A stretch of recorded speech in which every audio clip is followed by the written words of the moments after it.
রাহমাতুল্লাহি ওয়া বারাকাতুহু। প্রিয় বন্ধুরা, কেমন আছেন? আশা রাখি সবাই ভালো আছেন। আমার নাম মোহাম্মদ আব্দুল্লাহ, যুব উন্নয়ন কম্পিউটার প্রশিক্ষণ কেন্দ্র চকবাজার শাখা।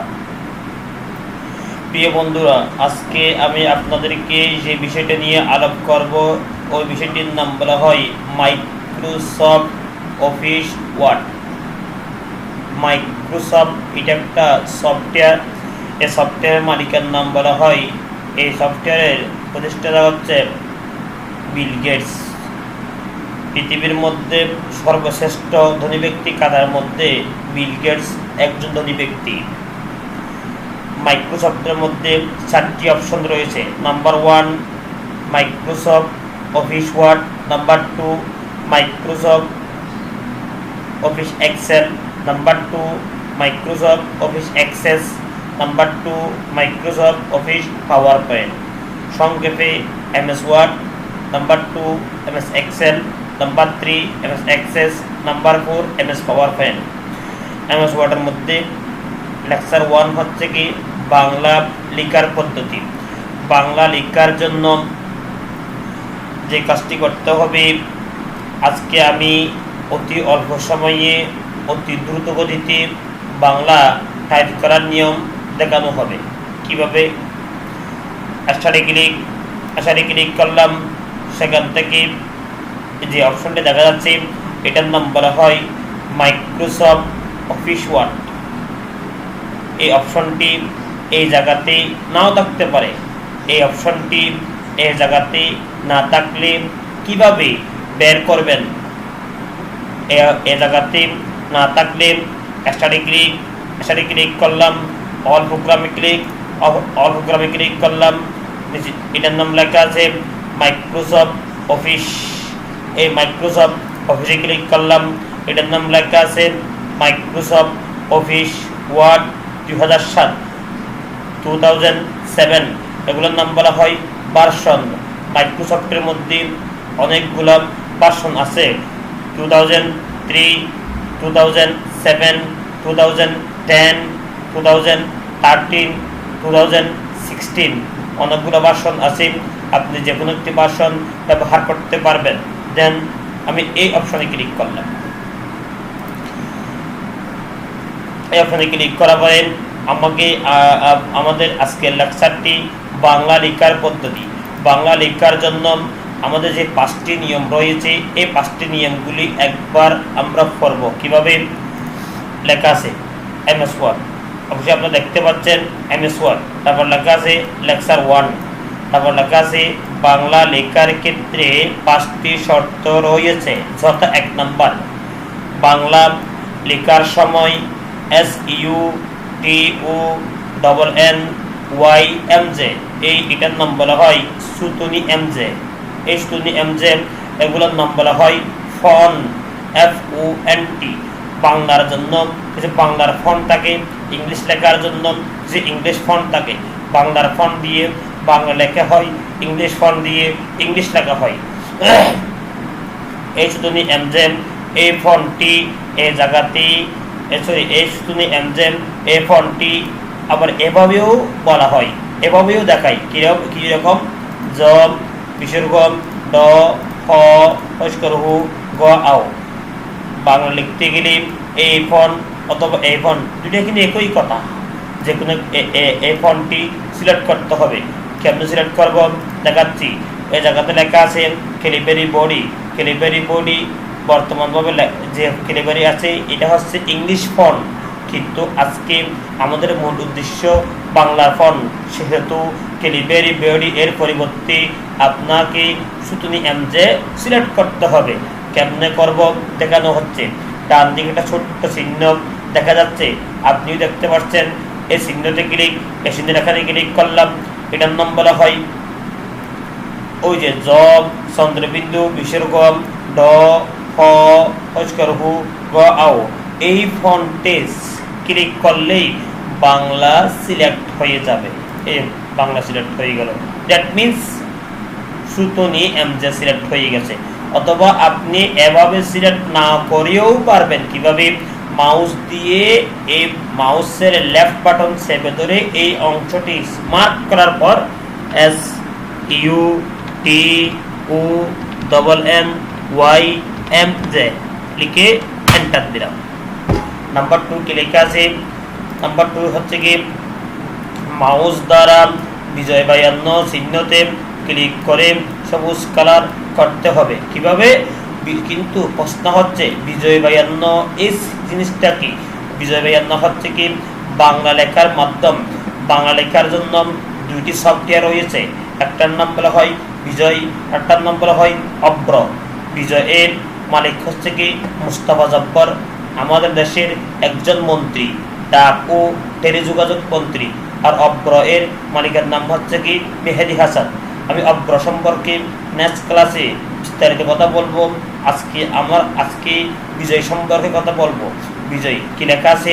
মাউস দ্বারা বিজয় বায়ান্ন চিহ্নতে ক্লিক করে সবুজ কালার করতে হয়। কিন্তু আসি বিজয় বায়ান্নটা এই উপরের টাইটেল বারের মধ্যে বিজয় বায়ান্ন চিহ্নটি, বিজয় বায়ান্ন সিম্বলটি লেখা থাকবে, কিন্তু এখন বিজয় বায়ান্ন সিম্বলটি লেখা নাই।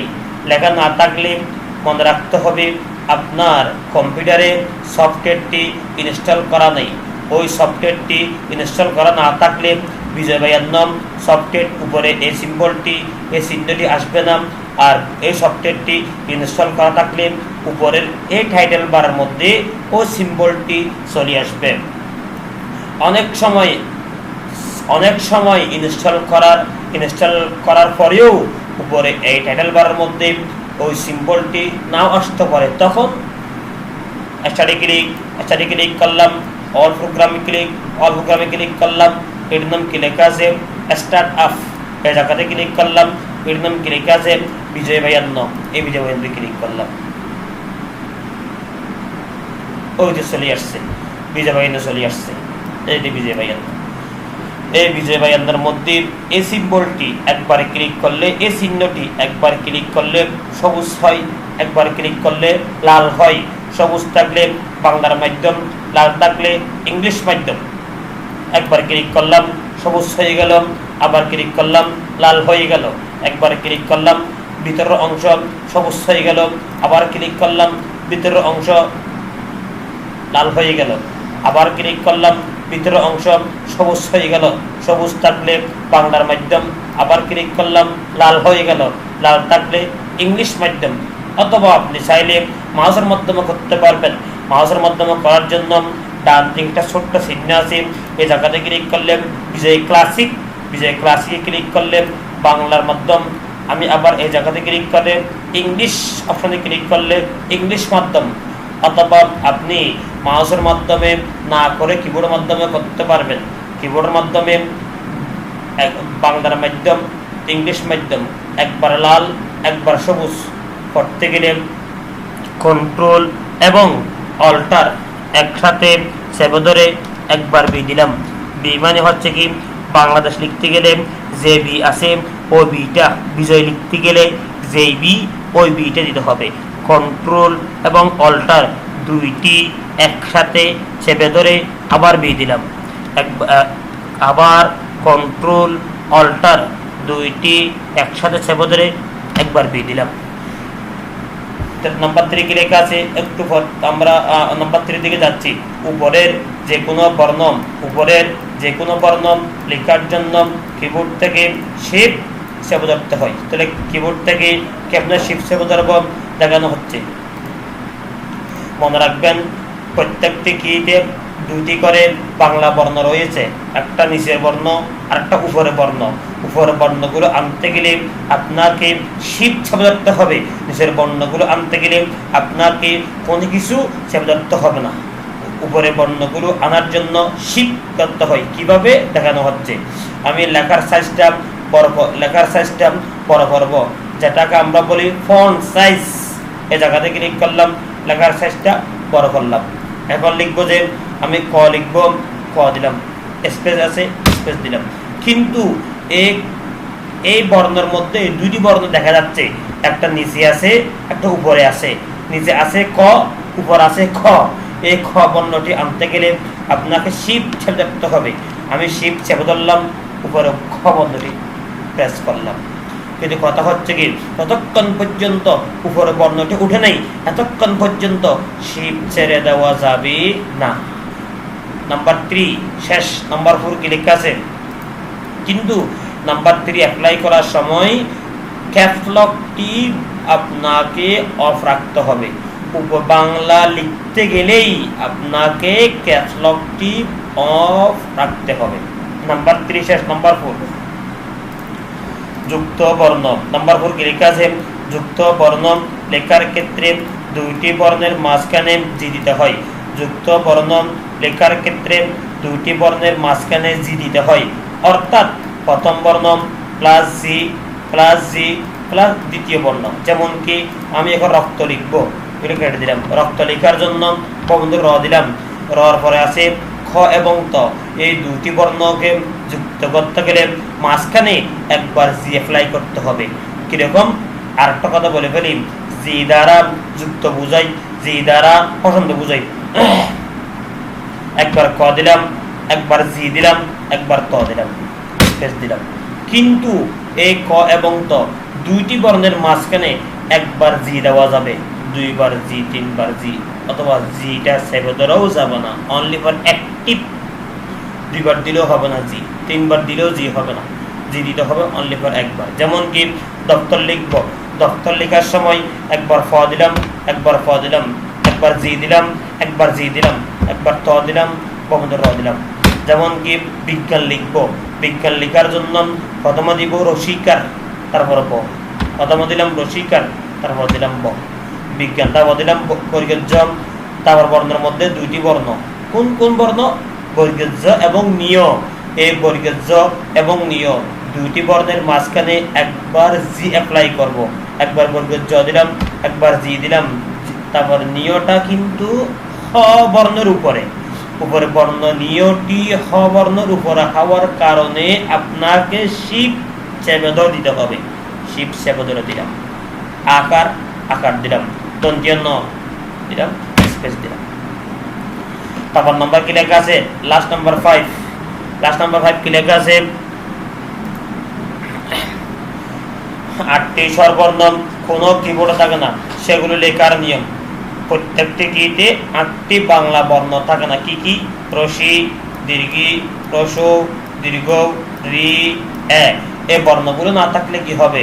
এই বর্ণগুলোর আগে এই বর্ণগুলোর কারগুলো রয়েছে, কার চিহ্ন মানে এর জন্য একার আছে, কিন্তু এ নেই, রসিকার নাই, রসিকার রসি নাই, রসিকার আছে।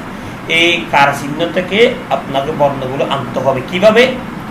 প্রত্যেকটি কারের আগে আপনাকে একবার জি ব্যবহার করতে হবে। যেমন কি রসি আনতে গেলে একবার জি দিলাম, রসিকার দিলাম। আনতে হবে দীর্ঘি, তাহলে দীর্ঘি আনতে গেলে থেকে আনতে হবে, দীর্ঘের থেকে আনতে হবে। কেমন আনবেন? একবার জি দিলাম, দীর্ঘটা কিন্তু রসিকার উপর হওয়ার কারণে শিপ চেপে ধরে দীর্ঘের দিলাম। এখন আনবো এ, এ আনার জন্য একবার জি দিলাম, একবার জি দিলাম, একবার এক হাত দিলাম, একবার এক হাত দিলাম, স্পেস দিলাম। উপর আছে ওইকার, একবার জি দিলাম, একবার জি দিলাম। ওই আনার জন্য একবার শিপ চেপে ধরে ওইকার দিলাম, কারণ ওইকারটি একার উপরে। উপরে যে কোনো কিছু আনতে গেলেই আপনাকে শিপ চেপে ধরে দিতে হবে। এতক্ষণ পর্যন্ত যা বলা হয়েছে তার সার সংক্ষেপ। বাংলা লেখার ক্ষেত্রে 5টি শর্ত রয়েছে। 1 নম্বর, বাংলা লেখার সময় স্তনি আমজে এই ফন্টটি আপনাকে সিলেক্ট করতে হবে। নাম্বার 2, মাউস দ্বারা বিজয় বায়ান্ন চিহ্নতে ক্লিক করে সবুজ কালার করতে হবে। আপনাকে বিজয় বায়ান্ন, এই বিজয় বায়ান্নর মধ্যে আপনাকে সবুজ কালার করতে হবে। আর বাংলার জন্য এই ফন্টটা অবশ্যই সিলেক্ট করতে হবে এবং কি এই জায়গার মধ্যে সবুজ কালার করতে হবে। নাম্বার 3, উপরে যে কোনো বর্ণ লেখার জন্য আপনাকে শিফট চেপে ধরতে হবে। নাম্বার 4, যুক্ত বর্ণ লেখার ক্ষেত্রে দুইটি বর্ণের মাঝখানে আপনাকে একবার জি অ্যাপ্লাই করতে হবে। নাম্বার 3 শেষ, নাম্বার 4 শেষ। নাম্বার 5, 8টা স্বরবর্ণ কোনো কিবোর্ডে থাকে না, ওই বর্ণগুলো আনার জন্য প্রত্যেকটি করার আগে আপনাকে একবার জি অ্যাপ্লাই করতে হবে। ওই বর্ণগুলোর আগে একবার জি অ্যাপ্লাই করলে ওই বর্ণগুলো চলে আসবে। দূরত থাকবেন। আজকের ক্লাস আমাদের লেকচার 1টা দূরত থাকবেন। আসার আগে আপনার বন্ধুরা যাহাতে সবাই একটু শেখার সুযোগ থাকে, যাহাতে একটু অন্ততপক্ষে একটু পরিমাণ শিখতে পারে, আপনার কষ্ট করে এই ভিডিওটি শেয়ার করবেন। আর আমাদের একটি ইউটিউব চ্যানেল আছে MS স্কুল CS, আমাদের স্কুলের নাম বলা হয় কম্পিউটার স্কুল CS। এই ইউটিউব চ্যানেলকে সাবস্ক্রাইব করবেন। সাবস্ক্রাইব করলে পরবর্তী ক্লাসগুলো স্টেপ বাই স্টেপ আপনি সকল ক্লাস স্টেপ বাই স্টেপ আপনার হাতে পেয়ে যাবেন। আসসালামু আলাইকুম ওয়া রাহমাতুল্লাহি ওয়া বারাকাতুহু।